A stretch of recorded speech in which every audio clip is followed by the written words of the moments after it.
Bonjour à tous et à toutes, j'espère que vous allez bien. L'Abhidhamma dans la vie quotidienne, chapitre 20, les plans d'existence. Bonne écoute.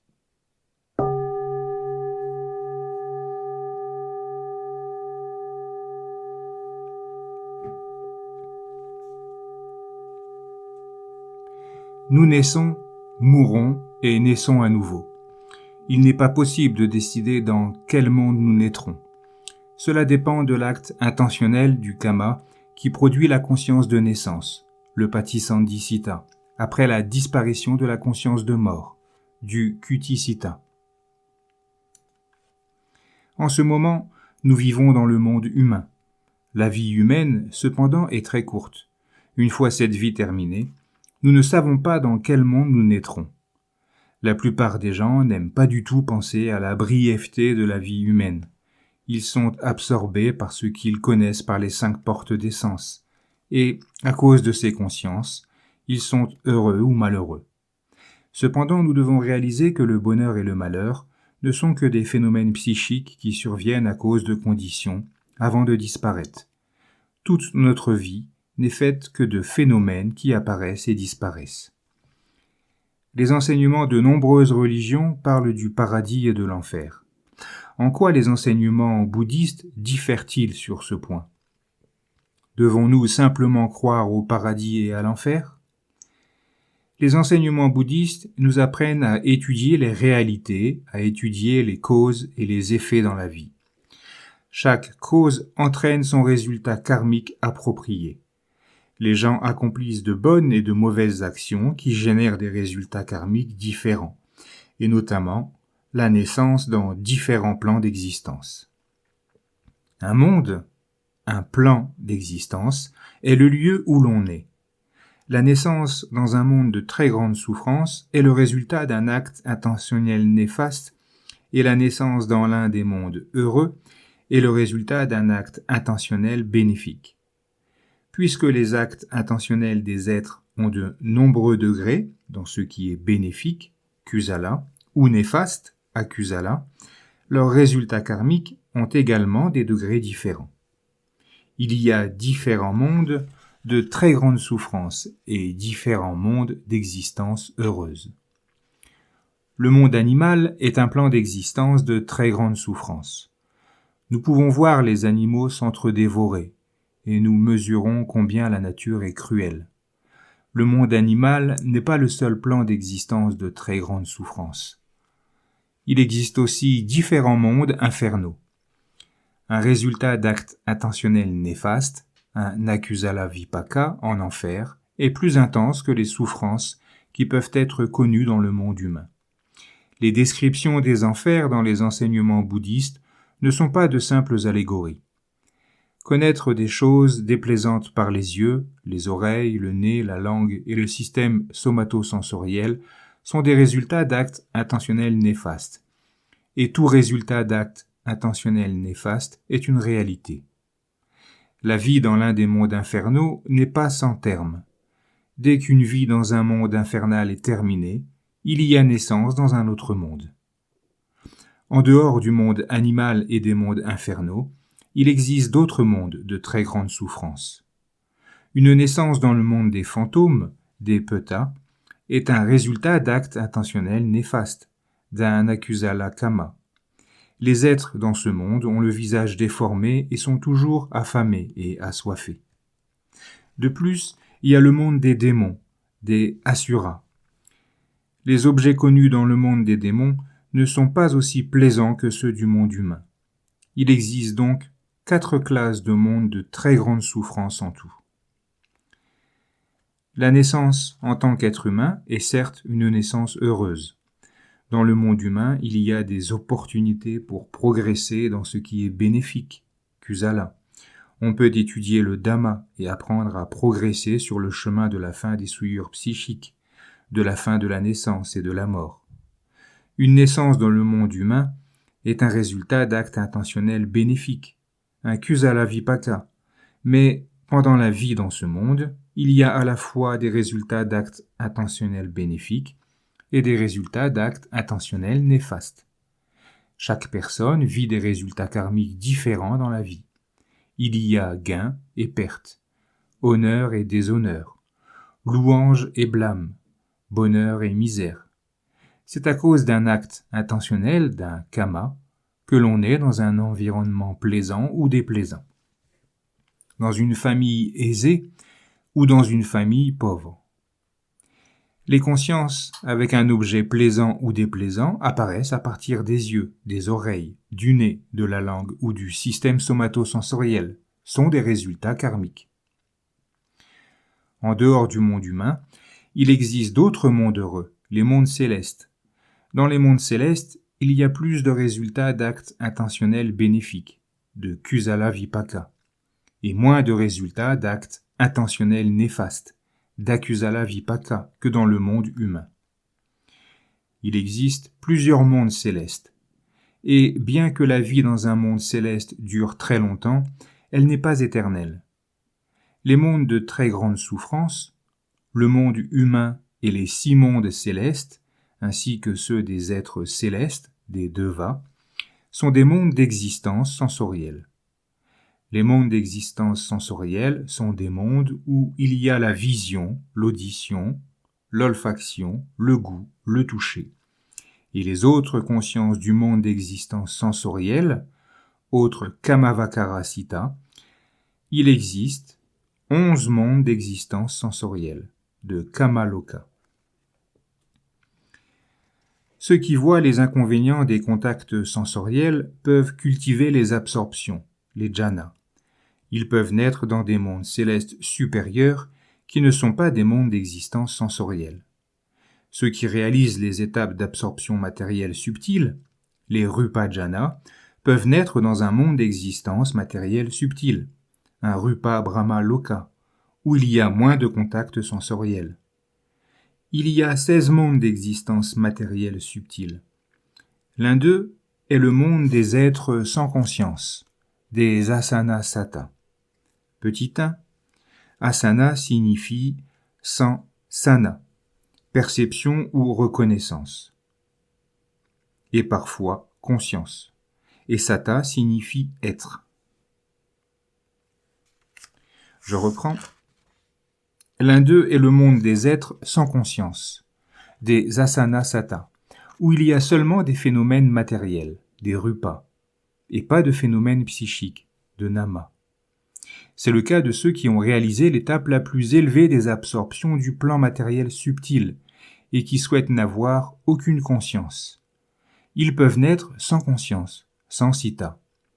Pour eux, il n'y a qu'un corps matériel. Ces êtres ont vu les inconvénients des consciences. Même le bonheur est un inconvénient car il ne dure pas. Ceux qui voient les inconvénients des phénomènes matériels cultivent les états d'absorption immatérielle, les arupa jhanas. S'ils réalisent ces états d'absorption, ils peuvent naître dans des mondes d'existence immatériels, des arupa brahma loka, où il n'existe pas de phénomènes matériels, de rupa. Les mondes d'existence immatérielle sont au nombre de 4. Les êtres nés dans ces mondes n'ont que des phénomènes psychiques, pas de phénomènes matériels. On peut se demander comment il peut exister des êtres qui n'ont que des phénomènes matériels et des êtres qui n'ont que des phénomènes psychiques.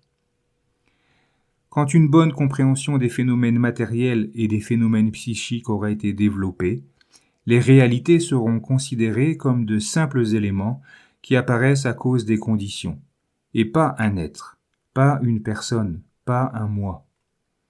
On en viendra à comprendre que, dans des conditions appropriées, il peut y avoir des phénomènes matériels sans phénomènes psychiques et des phénomènes psychiques sans phénomènes matériels. Il existe 31 mondes d'existence, à savoir 4 mondes de très grande souffrance, un monde humain, 6 mondes d'êtres célestes, de devas, 16 mondes d'existence matérielle subtile et 4 mondes d'existence immatérielle.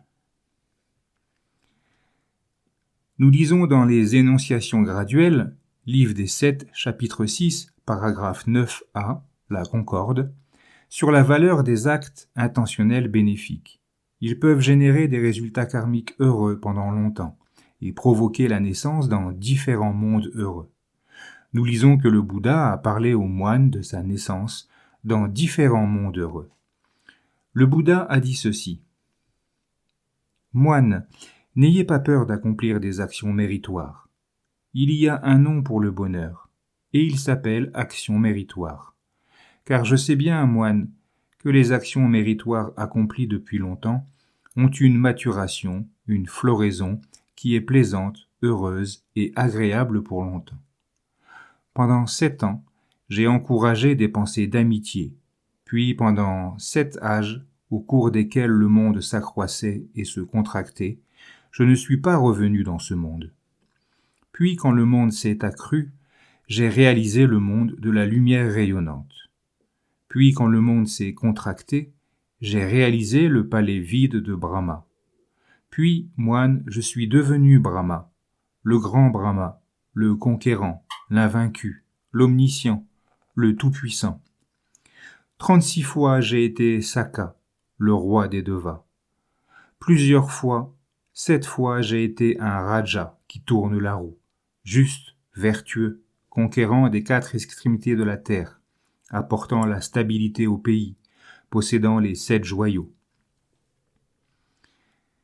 Comme nous l'avons vu, le fait que les êtres naissent dans des mondes différents est dû à leurs actes intentionnels, leur karma accumulé. Un plan d'existence est l'endroit ou le monde où l'on est. Un plan d'existence n'est pas la même chose qu'un plan de conscience, de citta.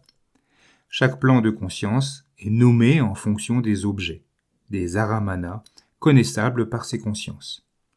Il existe 4 plans de conscience différentes. Petit 1, les consciences du plan sensoriel. Petit 2, les consciences du plan matériel subtil. Petit 3, les consciences du plan immatériel. Et petit 4, les consciences du plan supramondain. Les consciences du plan sensoriel, les Kamavakarasita, peuvent être classées soit comme conscience sans facteur psychique élevé, sans Sobhana Cetasika, comme Kama Asobhana Citta, soit avec des facteurs psychiques élevés, avec Sobhana Cetasika, comme Kama Sobhana Citta. Les consciences du plan sensoriel apparaissent dans 30 mondes, ou plans d'existence. Elles n'apparaissent pas dans le monde des êtres sans conscience, où il n'y a pas de phénomènes psychiques, seulement des phénomènes matériels. Mais dans les mondes célestes, qui sont des mondes d'existence immatérielle, il y a tout de même des consciences du plan sensoriel. Quant aux consciences élevées du plan sensoriel, elles peuvent apparaître dans des mondes de très grande souffrance. De plus, elles apparaissent dans le monde d'existence humaine, dans les mondes des êtres célestes, des devas, dans les mondes d'existence matérielle subtile et dans les mondes d'existence immatérielle. Elles apparaissent dans 30 mondes d'existence sur 31.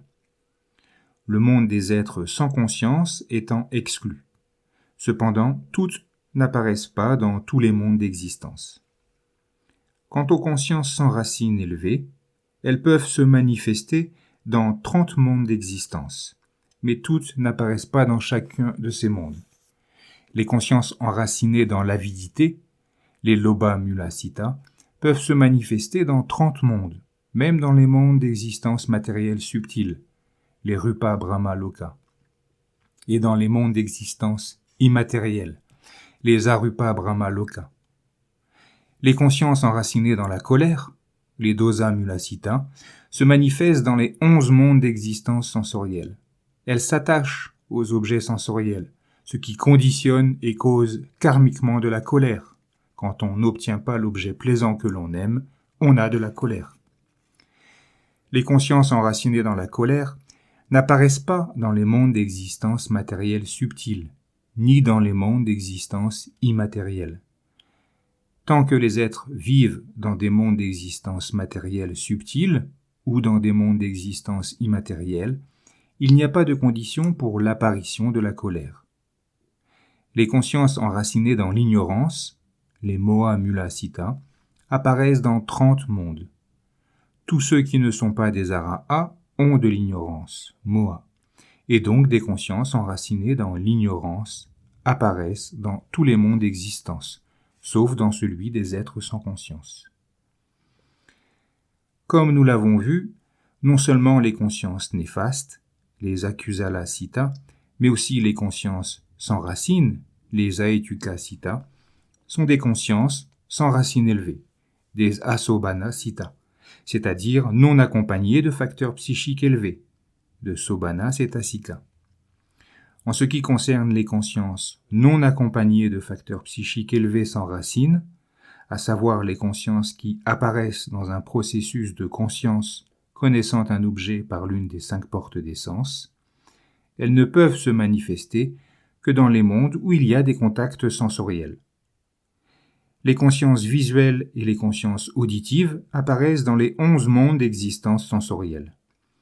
Les 4 mondes de très grande souffrance, le monde des êtres humains et les 6 mondes célestes, ceux des êtres célestes, qui sont des mondes d'existence sensorielle, et elles apparaissent aussi dans 15 mondes d'existence matérielle subtile. Ainsi, elles apparaissent dans 26 mondes d'existence. Elles n'apparaissent pas dans les mondes d'existence immatérielle, les Arupa Brahma Loka, où il n'y a aucun phénomène matériel. La conscience olfactive, la conscience gustative et la conscience somatosensorielle, corporelle, n'apparaissent que dans les 11 mondes d'existence sensorielle. Ainsi, elles n'apparaissent pas dans les mondes d'existence matérielle subtile, les Rupa Brahma Loka, ni dans les mondes d'existence immatérielle, les Arupa Brahma Loka. Les consciences d'avertissement des 5 portes, les Pankadvara Vajjana Sita, les consciences de réception, les Sampatishana Sita, et les consciences investigatrices, les Santirana Sita, apparaissent dans tous les mondes où il y a des contacts sensoriels, c'est-à-dire dans 26 mondes, les 11 mondes sensoriels et 15 des 16 mondes matériels subtils, 15 Rupa Brahma Loka, le monde des êtres sans conscience, des Asana Sata en étant exclus. Les consciences d'avertissement de la porte du psychisme, les Manodvara Vajjana Sita, apparaissent dans tous les mondes où il y a des phénomènes psychiques, c'est-à-dire dans 30 mondes. Les gens sont enclins à spéculer sur l'endroit où ils naîtront. Devons-nous souhaiter naître dans le monde humain ?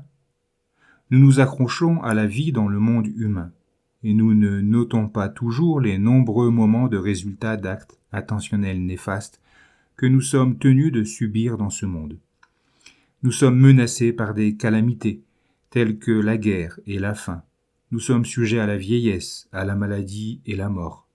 Certaines personnes aimeraient naître dans un monde céleste. Elles aiment vivre des choses plaisantes par les sens. On peut souhaiter une naissance dans un monde céleste, mais que cela se produise ou non dépend uniquement de nos actes intentionnels. La naissance est un résultat karmique. Elle ne se produit pas sans cause. Si l'on accomplit beaucoup de bonnes actions, on cultive la cause qui générera un résultat karmique agréable. Mais il n'y a aucun moyen de savoir quand ce résultat karmique aura lieu, car c'est hors de contrôle.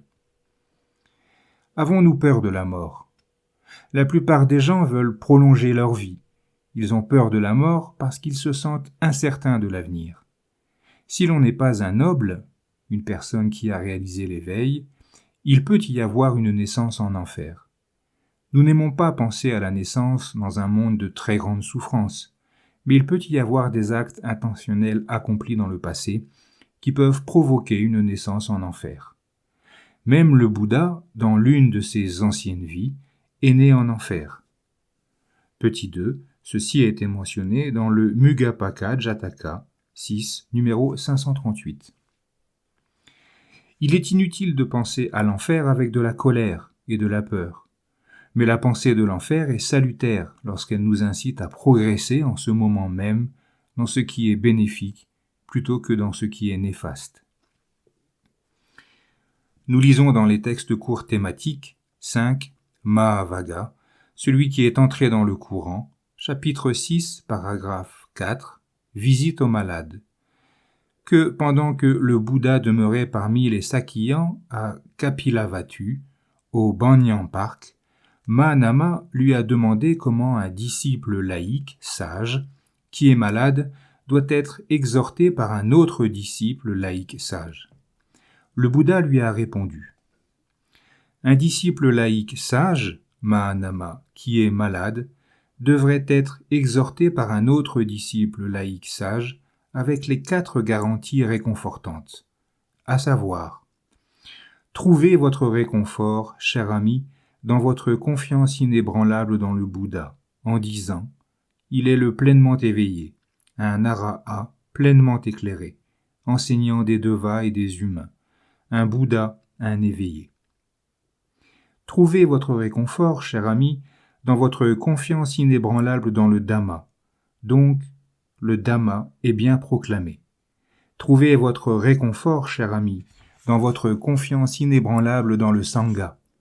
Trouvez votre réconfort, cher ami, en votre possession des vertus chères aux nobles.